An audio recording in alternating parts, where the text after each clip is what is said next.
আমাদের বাংলাদেশি সিনেমা শাকিব খানের তুফান।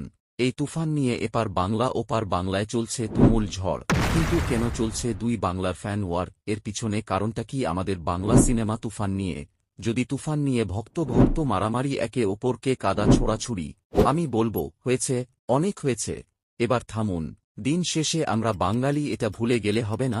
আর সবচাইতে বড় কথা, আমাদের তুফান সিনেমা অল টাইম ব্লকবাস্টার হয়ে গেছে। এছাড়া তুফান মুভি মেকার রাইহান রাফি বলেই দিয়েছে, ভারতে মুক্তি দেওয়াটা ছিল শুধু বাজারটা কেমন চলবে।